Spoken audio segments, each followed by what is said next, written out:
Big old swinging meat. Brown sugar boba sundae. This is a lamb skewer. Oh,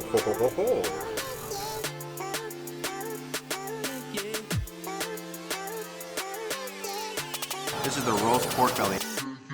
look at that!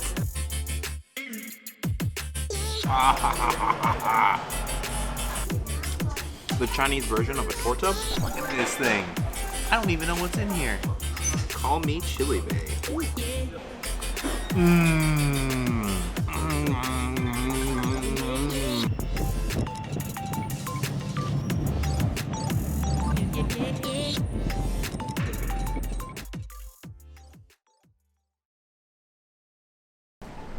What's going on, everybody? We're back here in Chinatown for another round of some food and fun.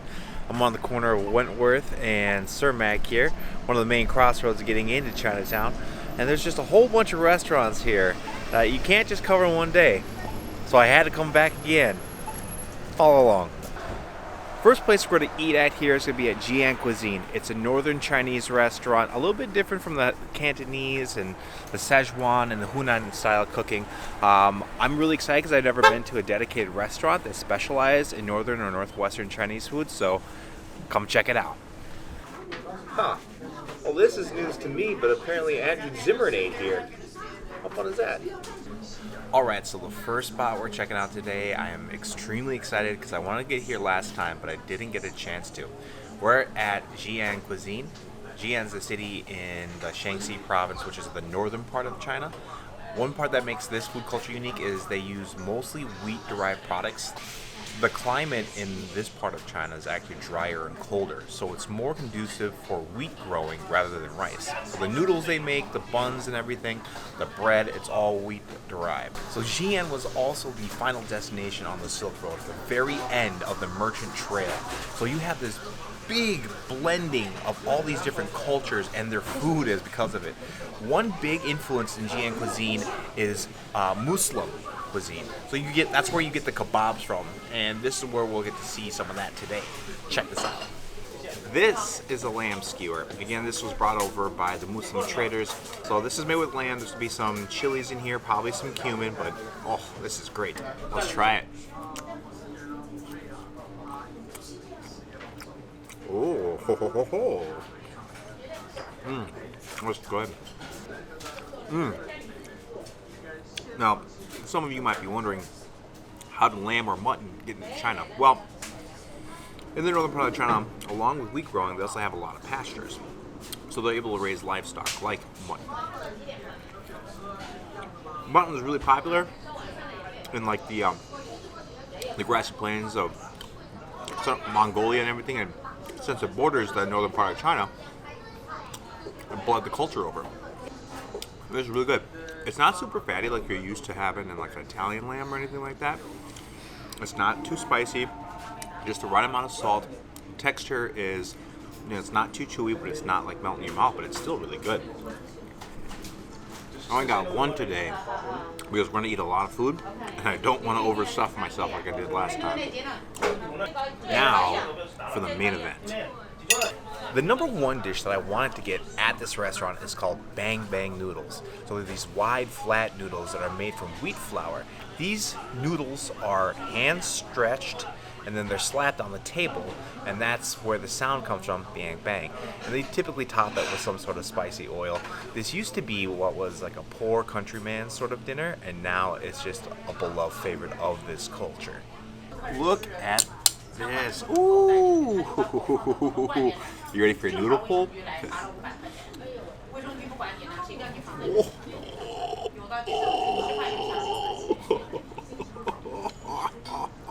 at that! Look at these noodles! So there's little pieces of tofu in here. You got some bok choy. You got these wheat flour noodles here. You got some meat. There's some cilantro, a soy sauce type with some oil, some tomato. I gotta dig in.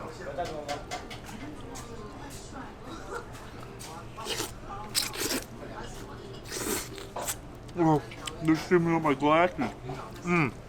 Oh yeah, this is good. This is good. 他这个是老外网红，因为我这个经常有网红买，拍了17、18个了。一边吃一边剪配。对啊。现在网络时代嘛，看完放网络。This is incredible. There's something that just can't be beat with fresh hand-pulled noodles, and the texture of this, super silky, it's smooth, not a lot of chew. There's still some bounce to it. Oh, look at this, and the steam that's coming off here, like it fogs up your glasses. Oh, this is great. This is perfect for the cold weather that we're having right now. Try this. This is our famous. Yeah, you'll like it. What is this? Flatbread. It's like a sandwich. What do you call it? Lamb flatbread. That's what we call it. Lamb flatbread? Yeah. Okay. Okay. You should eat that one first. Yep. Now, I've heard about these before. These are also known as Jian burgers. So this has some ground lamb meat in it, and it's going to be this thin-made flatbread, which again, the wheat flour in northern China, very popular, very typical food culture up there. You got some peppers, I think some celery in here, and some other seasonings. Let's try it. A little bit of cumin on there. You know, this is like the Chinese version of a torta, but with lamb. And it's good. The flavors aren't overpowering. It's very well balanced. Not too much salt. I can use a little bit of spice. I'm going to take some of this house-made chili oil. Ooh. Call me Chili Bay. Ooh. Here. You gotta have spice, especially in this cold.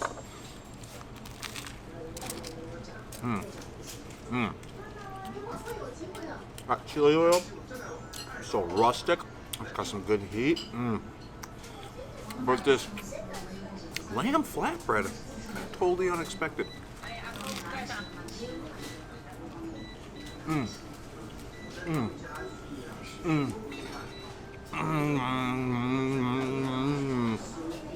Oh, this is so good. This is absolutely unbelievable.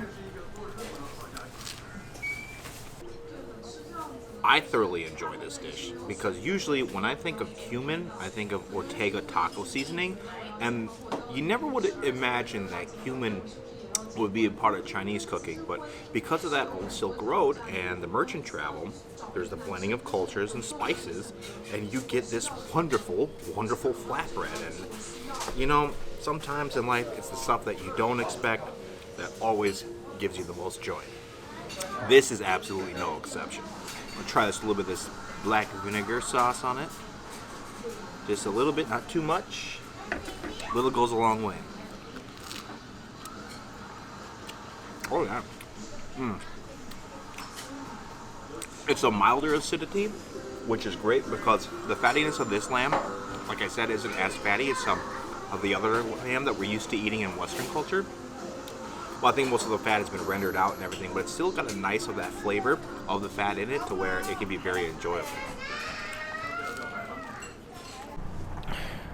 Alright, so I just finished my meal at Jian Cuisine and it was awesome. It was really good. I expected it to be good because I've heard good reviews, but I didn't expect it to be that good.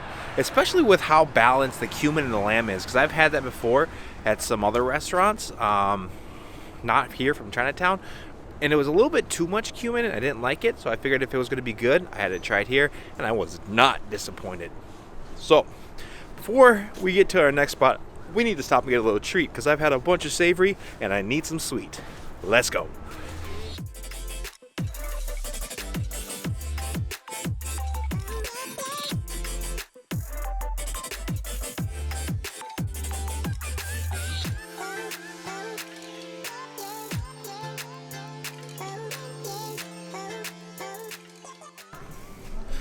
So I'm here in Chinatown Square, which is basically like a big walking mall of a bunch of different Asian restaurants, Chinese restaurants, bubble tea shops.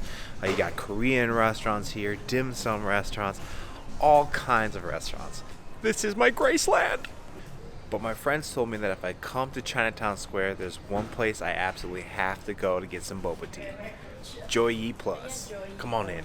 All right, here at Yee Plus, there is so much to offer. They got these crazy different types of fruit teas, bubble teas. They have the boba desserts, the waffles, all the good stuff. What I decided to get with today, brown sugar boba sundae. Yo,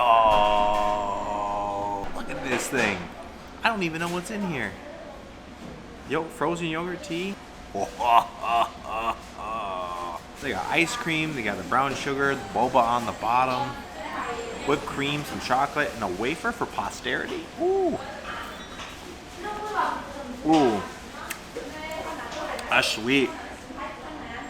Let's dig in. Ooh. Mmm. Oh. Mmm.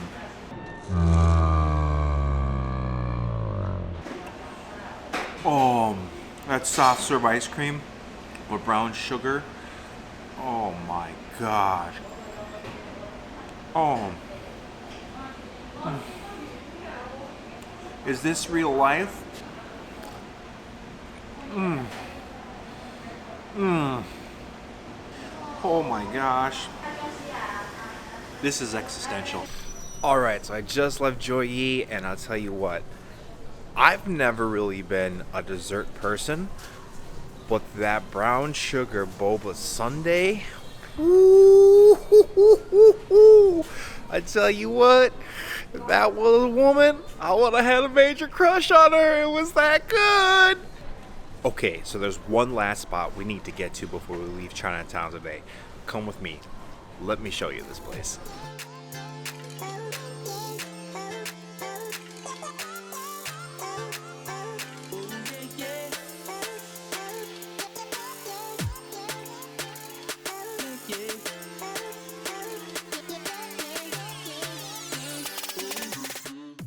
Okay, so this last restaurant that we're hitting up today is called the new Great Wall BBQ spot, and it's a new restaurant here. It's only been here for a little bit, and it's got all the great Chinese barbecue hits, your char siu, soya chicken, your pork belly, so on and so forth. I walked past this place not knowing what it was when I was here last time, and I had to come in. I took a couple sniffs, and I had to come back, and I had to eat here. So let me show you what excites me here.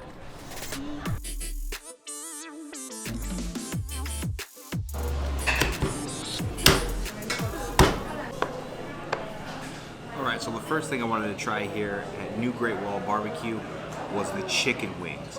I don't know what it is about that orange color, but it just looks good. And when they serve it, it comes out like this. Yeah. Let's give her a try.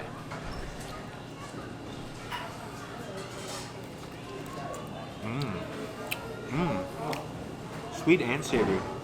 I don't know what the seasonings are, but that's good.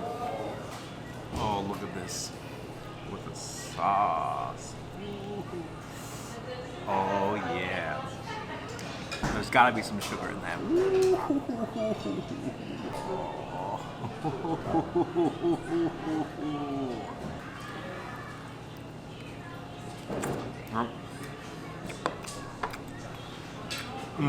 That's really good.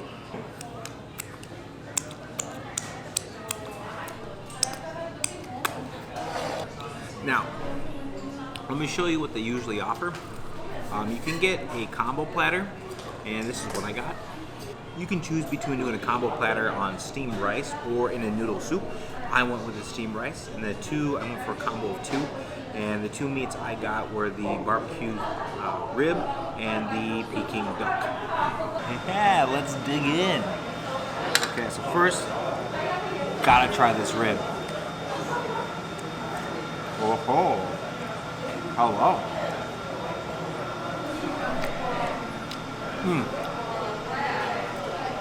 Savory, sweet, just the right amount of salt. That's what Cantonese barbecue is known for. The sweet and savory, a little bit of salty. That might just be the best piece of meat I've eaten all day. Now for the duck.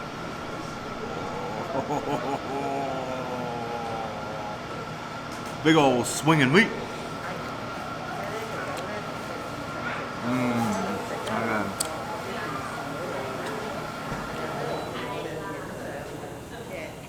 Very delicious.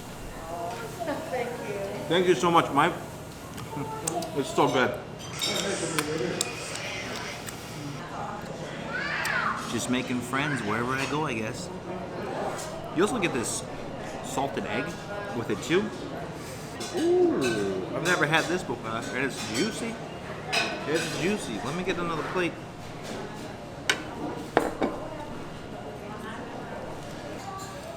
I wonder if it's just hard boiled and then soaked in soy.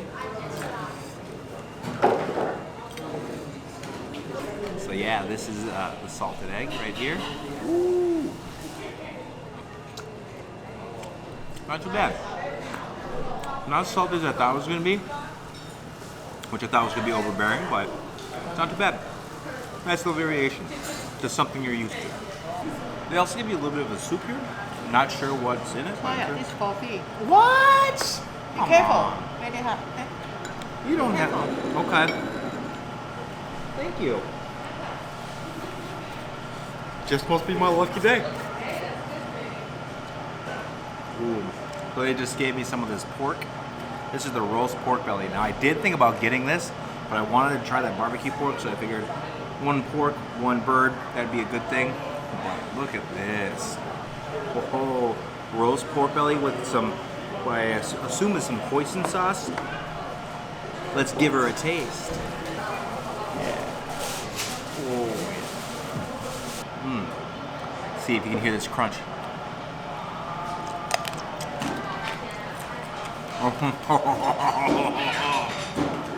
Oh.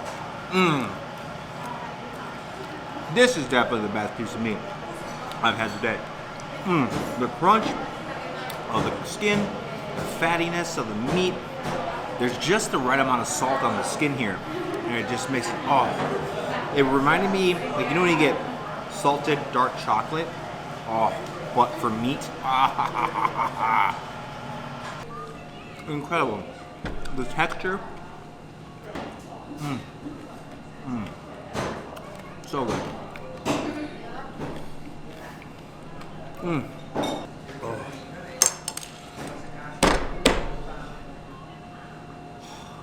I tap out. No mas. No mas. Can't eat anymore. Thanks for following me today.